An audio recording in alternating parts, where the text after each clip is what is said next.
જો એવો કાયદો હોત બોલતા ઠાકોરજીનો, જેવું કે પેલા ભાઈએ કહ્યું, તો કૃષ્ણ સેવા સદા કાર્યા ને બદલે વલ્લભ સેવા સદા કાર્યા, વિઠ્ઠલ સેવા સદા કાર્યા, રસિક સેવા સદા કાર્યા, ગોવિંદ સેવા સદા કાર્યા, મુરલીધર સેવા સદા કાર્યા, એવા શબ્દો કેમ ના એવા?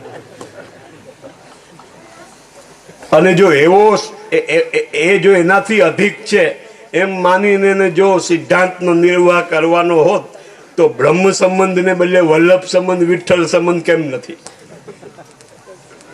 બ્રહ્મ સંબંધ જ છે. મહાપ્રભુજી વસ્તુતઃ કૃષ્ણ એવો આપણે કહીએ છીએ, બરાબર, પણ પરબ્રહ્મ શ્રી મહાપ્રભુજી એવો શબ્દ વાંચ્યો જ ક્યાંય? કોઈ વાંચ્યો હોય તો કેજો. પરબ્રહ્મ શ્રી વલ્લભાચાર્ય, પરબ્રહ્મ શ્રી ગુસાઈજી એવો શબ્દનો પ્રયોગ નથી થતો. એટલે એક જે મૂળ તત્વ છે એને પોતાની સત્તાને અબાધિત રાખી અને બીજી બધી સત્તાઓ ઊભી કરી છે. પોતાની સત્તાથી ઉપરવટ થાય યા પોતાની સત્તાની સમાન થઈ શકે એવું કોઈ તત્વ બનાવ્યું જ નથી. એટલે દીનદયાલ પ્રગટ પુરુષોત્તમ, એમની પ્રગટ પુરુષોત્તમતા એમાં જ છે કે જેને પુરુષોત્તમને પ્રગટ કરી દીધા, ઘરે ઘરે પ્રગટ કરી દીધા. અદના જીવો કે જેની પાસે નથી સમૃદ્ધિ, નથી જ્ઞાન, નથી ભાવની સમૃદ્ધિ, પણ એક છે ભોળપણ, ખોટી ચતુરાઈ નથી, એવા ભક્તો ઉપર કરુણાળ થઈને પ્રભુ ઢળી જાય છે. પ્રવણમ શબ્દનો અર્થ જ ઢળી જવું ઈ જ થાય છે. પછી જીતની રવિ છાયા કી કણિકા તીતને દોષ હમારા. ઘણા એ કહે કે આપણે તો દોસ્તી ભરેલા છીએ, આપણે દોસ્તી ભરેલા છીએ, આપણા દોષનો વિચાર કરી રાખવો જોઈએ. લંડનમાં એક જણાએ પૂછ્યું, એટલે મેં કહ્યું કે આપણને તો માલા કરવાનું કહ્યું, શ્રીકર્ણ શરણમાં, શ્રીકર્ણ શરણમાં, કૃષ્ણ તવાસની. દોષ જોવાની માલા કરવી હોય તો હું પાપી, હું પાપી, હું પાપી. એક માલા પૂરી થાય પછી હું દુષ્ટ, હું દુષ્ટ, હું દુષ્ટ. એમાં બધા અપશબ્દો તો પારવીના છે, ડિક્શનરીમાંથી ગોતીએ તો બધા અપશબ્દોના ટાઇટલ આપણા ઉપર લગાડીને એની માલા જપવાનું થોડું કહ્યું છે. એટલે લટ કાપી નાખી કે જીતની રવિ છાયા કી કણિકા તીતને દોષ અમારે ક્યાં સુધી ગણ્યા રાખીશ, મુકને પડ. કારણ કે ભાઈ તારા દોષોની પ્રબળતા બહુ છે, એની કોઈ ના નથી, પણ એના કરતા એક બલવાન ચીજ એવી છે અને એ છે શ્રી વિઠ્ઠલેશ પ્રભુના ચલનાર બિંદુનું બળ. જો એ બળ કમજોર હોય અને તારા પાપનું બળ મજબૂત હોય તો ગુસાઈજીને પ્રાગટ લેવાની જરૂર જ ના પડે ને. હારવા માટે થોડા જન્મે. તિહારે ચરણ પ્રતાપ તેજ તેવી તતક્ષણતા, એક ક્ષણની અંદર બધા પાપો નો પુંજ ખતમ કરી નાખે એવી શક્તિ એમના નખચંદ્રની અંદર છે.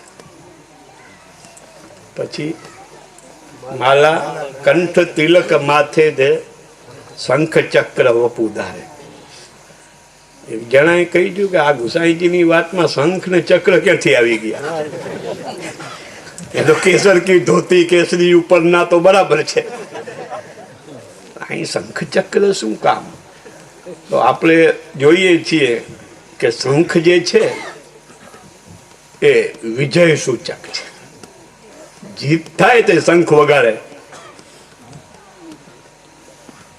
તો અહીંયા આ પુષ્ટિ ભક્તિ પ્રગટ કરી અને ભક્તોમાં એવી પ્રેમ લક્ષણા ભક્તિ નો આવિર્ભાવ કરી દીધો કે ભગવાન ભક્તને આધીન થઈ ગયા. ભક્તનો મારા ઉપર વિજય થયો છે, મને ઋષિ મુનિઓ પણ પ્રાપ્ત નથી કરી શકતા. એના ધ્યાન અને જ્ઞાનના બળથી, તપના બળથી, એ આણે એક પોતાના સ્નેહના બળથી મને એને આધીન બનાવી દીધો. ભગવાન ઉપર ભક્તનો નહીં, ભગવાન ઉપર ભક્તના પ્રેમનો વિજય એનું સૂચક શંખ છે. એ શંખ વગાડાય છે. અને ચક્ર કઈ અસુરોનો સંહાર કરવાની બાબત અહીં નથી. અહીંયા ચક્રનો મતલબ થાય છે ભક્તના પ્રતિબંધક જેટલા દોષો છે એ પ્રતિબંધોને કાપી નાખનારું ચક્ર છે. અને માલા કંઠ તિલક માથે ધરે. કોઈ બી સ્ત્રીને તમે જુઓ અને મંગલસૂત્ર ગળામાં પહેરેલ છે તો તમને ખાતરી થઈ જાય કે આ વિધવા નથી, સધવા છે. એમ કંઠી આપણને બતાવે છે કે ઓલું મંગલસૂત્ર તો કોક દી ઉતારવું પડે જીવને, કારણ કે નશ્વર દુનિયા છે. પરંતુ આ મંગલસૂત્ર ક્યારે ઉતારવું નથી પડતું, કારણ કે એનો ધણી જે છે એ શાશ્વત છે. અને એ રીતે સૌભાગ્યના ચિહ્નના રૂપમાં જે તિલક ધારણ કરેલ છે. હમણાં બાવાએ એક બહુ સુંદર વાત કરી કે કેટલાકને શરમ આવે તિલક કરતા. બીજું જે ન કરવાનું ઘણું કરવામાં શરમ નથી આવતી, તિલકમાં શરમ આવે. એ કઈક ભગવત લીલાનો જ કોઈક પ્રકાર હશે, આપણે એની નિંદા નથી કરવી. માણિક ચંદ પ્રભુ કે ગુણ એસે મહાપતિત નિષ્ઠા. જુઓ, ઘણા લોકો એમ સમજે છે કે પતિતોનો ઉદ્ધાર કરવા માટે ભાગવત સપ્તાહ, પતિતનો ઉદ્ધાર કરવા માટે ધંધોકારીનો ઉદ્ધાર થયો એટલે આપણે ભાગવત સપ્તાહ કરીને મારા બાપને ઉદ્ધાર કરીએ. તો દીકરો ધંધોકારી જેવો હોય અને બાપ હોય એ સુખદેવજી જેવો હોય. હવે એ નાટક તો જો કે ધંધુકારી જેવો દીકરો સુખદેવજી જેવા બાપનો ઉદ્ધાર કરવા માટે કથા કરાવે. પેલી વસ્તુ તો એ છે કે આપણા પૂર્વજો અને આપણા પિતૃઓ એવા ભગવદીય હતા, પછી એનો ઉદ્ધાર કરવાની પ્રક્રિયા આપણે કલ્પના કરીને એને શું કામ આપણે ધંધોકારીની ઉપમા આપવી જોઈએ.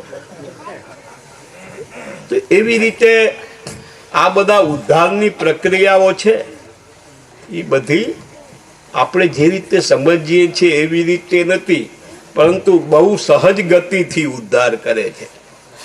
હું તો કહું છું કે પુષ્ટિ માર્ગને એના ખરા સ્વરૂપમાં લેવા દેવો હોય તો આડંબરથી મુક્ત કરો એને. જરાક પણ આડંબર આવ્યો પુષ્ટિ માર્ગમાં તો પછી બીજું કંઈક બની જશે, પણ પુષ્ટિ માર્ગ નહીં રહે.